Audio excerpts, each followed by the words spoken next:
Hi, everybody. This is Silvio Canto in Dallas, Texas on Sunday, April the 19th. As we like to do on Sundays, we'll be chatting today with our good friend, George Rodriguez from South Texas. George, how's the weather in South Texas? Always good to see you, but tell me, how's the weather in South Texas? It's cool, unseasonably cool. Yeah. By our standards, we might even say it's cold and rainy down here. Well, Sunday morning here was 42. And I said, my gosh, where did that come from? But yesterday afternoon temperature started dropping, and it was 42 this morning. It's 71 now, so I guess it's maybe getting back to normal. But yeah, I mean, it got chilly this morning. It was like, wow, where did that come from? You go out to pick up the newspaper, and all of a sudden you say, hey, wait a minute, what happened here? Had major rainstorms here last night as well. Did you? Okay. We had some storms last week, but it was a lot of it was when people were sleeping. so it didn't affect our traffic too much. Well, let me begin with a story. In fact, I have a post about this coming out tomorrow at the American Thinker, and it'll be available in the morning when the readers of American Thinker check out the stories for the day. But the name of the title of the story of the post, George, is "Ship of Fools." You remember there was a movie that came out. You remember that? There was a movie that came out. I think it was in the '60s, and it was a ship that was full of people who were not very happy with life. I mean, they had a lot of problems, and they were going from one country to another, and it was just not a happy. Let's just say it was not a happy cruise. But anyway, so I call it the Ship of Fools because I say that a ship of fools went to Barcelona, Spain, where they decided to have a conference, I guess, about protecting democracy or something like that. And some of the speakers who attended this were the Prime Minister of Spain, who is about as unpopular right now as any prime minister in the world. Then you had the president of Brazil, the good old Lula. And Lula right now is losing in his reelection, so he's not doing too well. And then President Sheinbaum of Mexico, who reminded everybody that we shouldn't do anything about Cuba, because Cuba is such a wonderful country and so full of democracy. Yeah, such a great example of people choosing their own future. Such a great example of democracy. Anyway, so that's what. That was pretty bad. I mean, just to have those three talking about that was pretty bad. But then they were joined, George, by one of our favorite people, the governor of Minnesota, Tim Walz, who delivered this bizarre, George, speech attacking Donald Trump. What else do you expect? Yeah, surprise. And talking about how back during the Civil War. Back during the Spanish Civil War, people from Illinois went to Spain to fight against Franco, and how we, somehow, anyway, so that we are now under a threat, like Franco in Spain or something like that. So maybe he was hinting at Spaniards to come and fight, socialist Spaniards to come and fight in the United States. Yeah, and all of this. I mean, There's a great post, by the way, over at Powerline about this, and I quote this post in my own post, and that's over at Powerline blog, which is one of my favorite blogs, and they call it "The Idiot Who Spoke in Spain." That's the name of their title, and I mean, this guy is a fool. I mean, this is a man whose state is falling apart, corruption as well. And he goes over there and he delivers nothing but an anti-Trump speech, talking about what a threat to democracy Trump is. Now, let me just say one more thing, George, before you get your turn here, but just a quick thing. What scares them, the reason they're angry, is because more and more governments in Latin America are rejecting them. And you've got Colombia and Peru will have elections in a few months. And by all indications, the right is going to win in Colombia. There's a couple of good candidates. I think one of them, his first name is Abelardo. I think he's going to win. And then down in Peru, again, you have two right center candidates who are going on to the final. One of them being the daughter of Fujimori. Remember him a few years ago? So anyway, there's going to be a right center candidate in Peru and one in Colombia as well. And that's what scares them, that people are actually exercising their right to vote and rejecting people like Lula in Brazil or Sheinbaum in Mexico or, Sanchez in Spain. That's what's really upsetting them, George. They don't like people, thinking for themselves, I guess, George. No, again, it is typical of these folks who scream about democracy yet deny it. What they don't want is competition. What they don't want is to lose power. What they don't want is for the people to choose wrong. I remember very clearly a commentary back in the 1980s, a commentary coming out of the New York Times about, it was an editorial regarding the election of, gosh, I can't remember who it was, the election of some dictator in South America, and the comment was that the people sometimes need to be told, as they said, how to choose. And it was amazing that they would use that phrase, that they should be told how to choose. I mean, these are people who are obviously very insecure and very mature, and either are highly hypocritical or just stupid, or probably both, because of their comments. Well, and this particular conference in Spain turned into nothing but Trump bashing. Yeah, right. I mean, that's all it was. I mean, that there was nothing else. No, they were obviously criticizing the war in Iran, but they don't have any solutions other than criticizing Trump. And it just became embarrassing. I mean, Tim Walz was. I would recommend to anybody to check out his speech. It's in the internet or YouTube or one of those. The guy was embarrassing in what he was saying. And, he referred to the president of the United States. Now, mind you that he is on foreign territory, and he's talking this way about the president of the United States. He calls him a creep, and that he thinks that it's about time, sooner or later, the American people are going to get rid of that creep who started wars and is taking away your rights. And I'm going, you just have to wonder how many of the people who were in that conference, even know what the heck's going on. I mean, I would think that if I do a conference, the last person in the world that I would invite to my conference would be the governor of Minnesota, who's a total failure, George.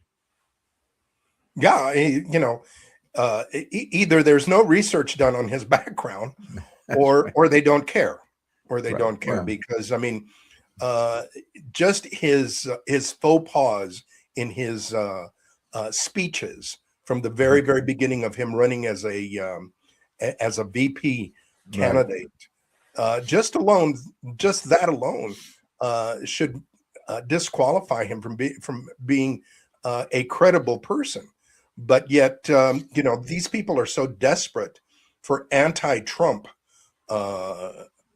commentaries that they would invite this clown. That's what he is. Their conference.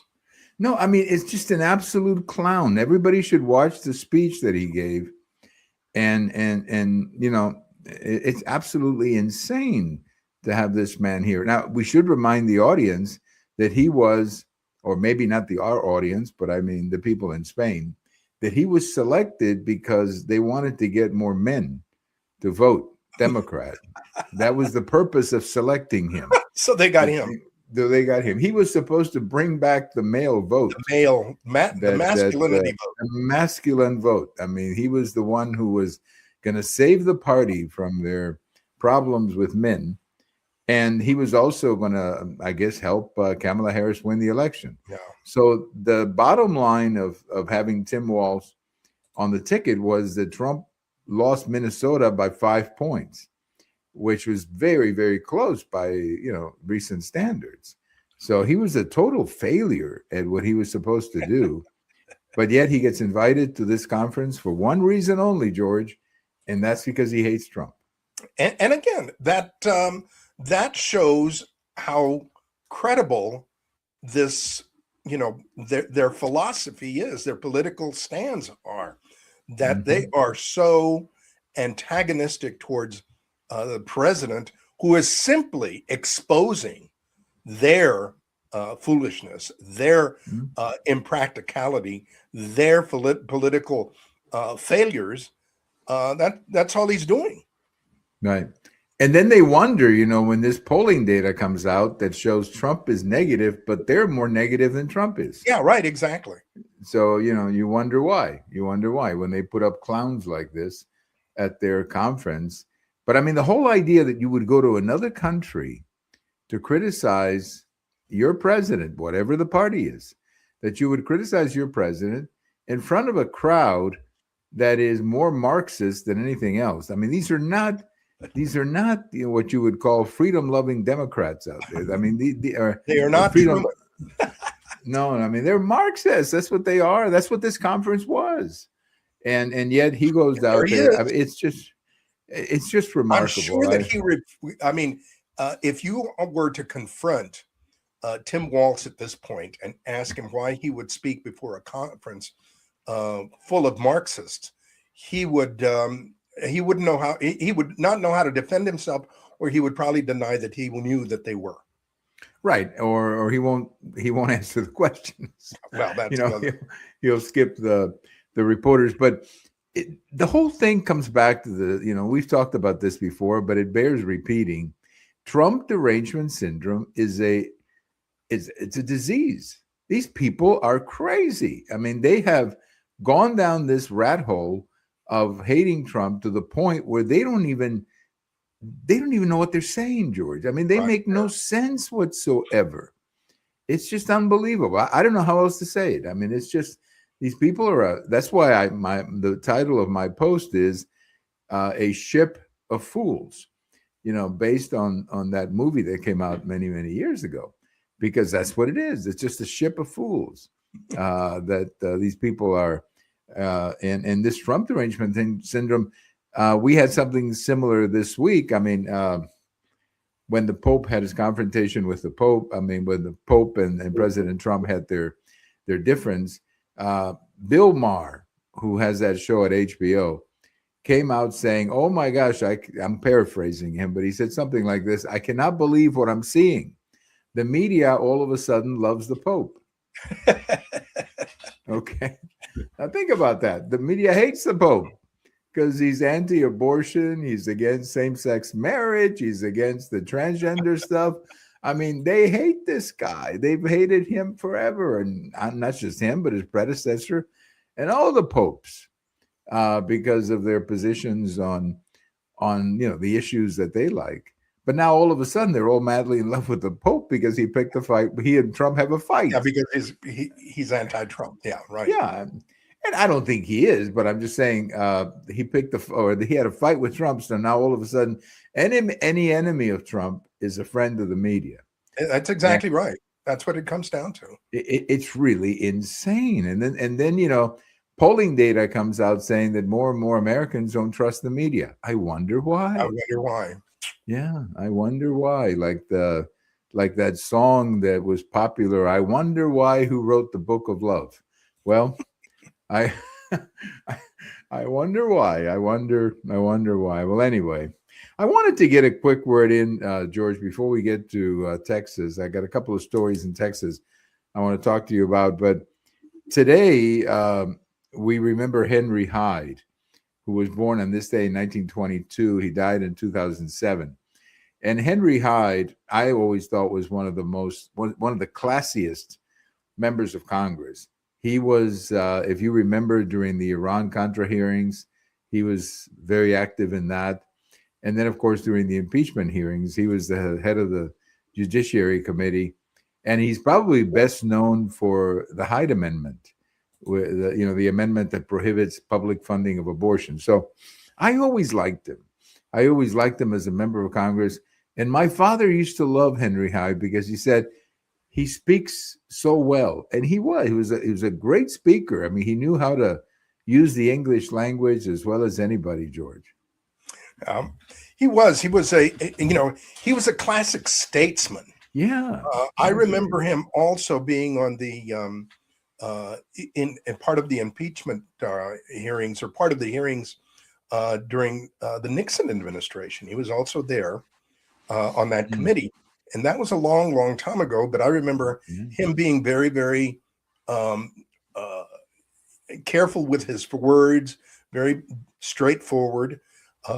During the Clinton hearings, he kept himself very, very, just very above the lurid aspects of it, because I mean, so many people were just, really, really so caught up in what had happened, what Monica had done, and what Bill had done, and all this, and he just kept it. He kept it at what the president had done, and that was lied.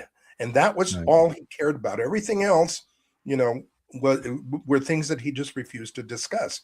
And you consider that when you compare him to somebody like Swalwell that just had to resign, who is more than willing to drag mud into the Congress. People like him are very, very far and in between. Yeah. Well, one thing about I'm glad you mentioned Representative Swalwell, or former Representative Swalwell, because I think there's two scandals there, George. Maybe you agree with me, but there's two scandals there. There's the scandal of what this guy was doing. I mean, that's pretty bad. I mean, he was not exactly what you would call a very nice person. But there's another scandal, and that is that apparently some Democrats knew what he was doing, and some members of the media knew what he was doing. And we all remember Swalwell, or what is it, Slowell? I always get messed up with his last name, but I mean, we all remember him during the Judge Kavanaugh hearings. Right. While he was saying, well, if women accuse you, then they must be right, because women never lie about these things. Exactly. And now, of course, he's saying, well, all these women accusing me are politically motivated. Gosh, I wish he had given Judge Kavanaugh that benefit of the doubt, because he never did. Remember, he was pretty nasty against Judge Kavanaugh. He was. And he did it in front of his family, which I thought was, man, that was as low as it gets. I mean, guy's got two daughters there in the hearing, or in the meeting, and his wife, and he's bringing up garbage like this. I mean, anyway, so we remember Henry Hyde when there was class in the House. When there was. And we don't think of this guy, Swalwell, or however you pronounce his name. We don't rank him in the same category as Hyde. Definitely not. Yeah, definitely not.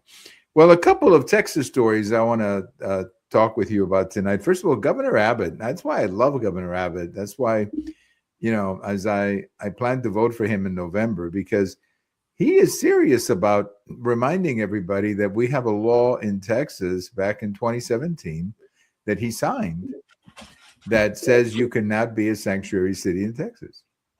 And apparently a couple of cities, Houston, decided to play with it a little bit, not to go full sanctuary city. I think they were only talking about police contact or something like that. And he came down very hard and said, no, you cannot do that. And if you do, we're going to take money away from you. And that stopped it. Obviously, cities need the money. So, but I really appreciate the fact that Governor Abbott is willing to react like this, George. Yeah, I mean, the fact of the matter is that cities in Texas depend on state and federal money. Right. And if you know, if you're going to bite the hand that feeds you, then obviously that hand should not feed you. And they don't No. seem to understand that. You know, we have here in San Antonio another situation that's reaching boiling point, where ICE is developing, is building and developing a detention center, and it's a processing detention center. And the Castro twins, as well as other radical Democrats, other radical liberals, are absolutely having a fit, having a meltdown over it, and are trying to figure out how to stop it. They want to, they've already demanded that the San Antonio Police Department not do anything to support ICE in any form or fashion, which has caught the eye of the governor. And, you know, something's going to happen, in my opinion, this week. But they've gone so far as to look into the utilities, the city-owned utilities, and see how they can prevent the utilities from being turned on that facility, on that ICE facility. Yeah. Now, that clearly is against state law, that you cannot prevent utilities or stop utilities from being utilized by state and federal agencies. Well, we have a law. Remember SB4? Yeah, I think that's what it was called. Yeah, SB4. But see, the laws, when they don't agree with the laws do not matter. We're back to that whole situation. On the other hand, if it, you know, when the city of San Antonio was providing abortion flights for women, they got in trouble over that. There was a big lawsuit. The city had to pay, in my understanding, millions of dollars to their defense lawyers, outside defense lawyers, to fight that, to argue it, only to lose, because it was already a very, very clear law that the state had passed. And so here we go again. I mean, SB4 could money. Yeah, go ahead. They are willing to spend money to fight ridiculous lawsuits, and then blame the blame Trump. They're blaming Trump. Blame Trump. You got to blame it on Trump. What else? What else but blame it on Trump? But I mean, you remember the big fight that we had over SB4 back in 2017. They kept challenging it in the courts, and every time it would go to the courts, the governor would win. Eventually, I think it was the 5th district that eventually killed it and said, no, the governor can sign this. If you don't like it, that's, you know, do something about it in the legislature, but get it out of the courts. Governor, elect a new legislature. That's it. It's that simple. But of course, they cannot do that, so they have to. And this is another example of that. Now, we're not talking here about a full sanctuary city, at least not Houston. I think it was only limited to something. But the fact that the governor would be willing to draw the line and say, no, you let them get away with one thing, they're going to get away with more. Yeah. You've got to stop them. That's exactly right. So I thought the governor was just perfect in how he handled this thing. And this is why I like him, because he's not afraid of governing. He's not afraid of enforcing the law, which is, I thought that's what the executive was supposed to do in our states or in our federal government. Pass the laws and then implement them. Right. What a radical idea. Who would have thought of that one? Who came up with that one? Maybe James Madison. I think James Madison probably came up with that one. But here's another interesting thing about how crazy these people are getting. Again, sort of getting back to Trump derangement syndrome for a second. The district attorney in Minneapolis is apparently going to go after the ICE agents. Yeah. Who are now.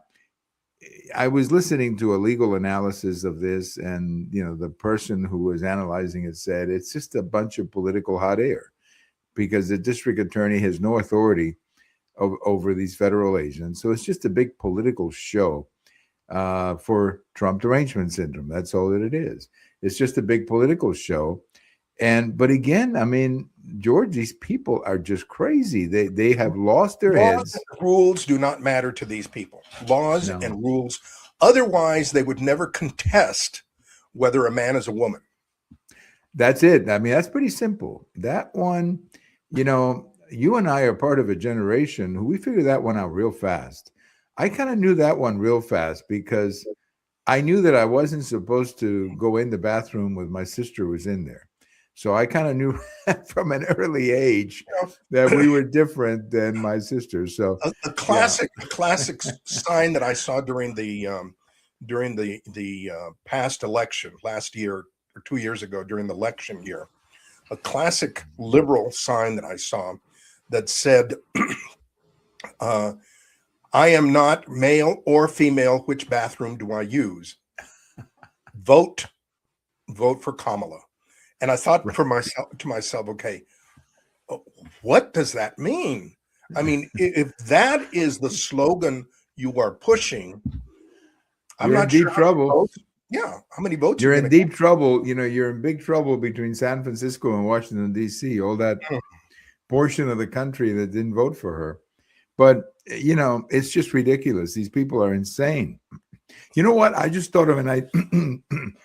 Excuse me, George. Excuse me. I just thought of an idea that maybe the best way to end this debate about women and men and not knowing what a woman is to send anybody out to the park to go to the bathroom in the park. Yeah. And that way that they don't have to. Yeah, find a tree and let's see how much that's.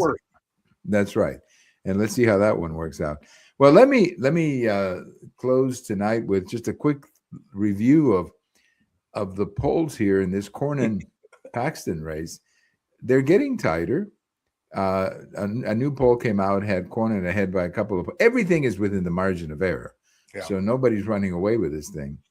But I'm getting the sense, George, and maybe you have a different view, but I'm getting the sense that Cornyn is making a bit of a comeback, and that he's actually getting stronger. I mean, do you sense that? Yeah, I think that he's got a rally going. I definitely have seen how moderate Republicans here and in Austin are very, very much getting on the bandwagon and speaking up and being much more visible in their support. I really do believe that it will be a tighter race than what was thought.